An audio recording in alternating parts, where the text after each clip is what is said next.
Yoshlarni eng katta qiladigan xatosi talabalik davrida talaba bo'lib o'qish emas, bilim olish emas, faqat oltin davrini surishadi. Ha, oltin davrini surishadi.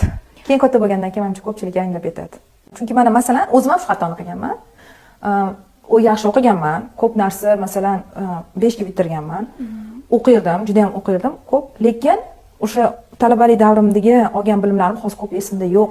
Chunki meni xayolim boshqa narsa bilan band bo'lgan. Aytganimdek, biz ham qizlar bilan har kuni qatga obedga chiqsak bo'ladi yoki bugun qatga borib aylansak bo'ladi degan narsa bor-da.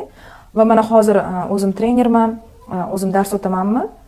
O'sha institutda beriladigan bilimlarni umuman esda qolmaganligi uchun pul to'lab yana o'sha bilimlarni olyapman. Esda qoldirish uchun-da. Bu ham vaqt, bu ham qancha kuch, qancha mehnat. O'shaning uchun talabalik davridan foydalanishligiga, o'shandan bilim olishligiga harakat qilishlarini tavsiya qilgan bo'lardim.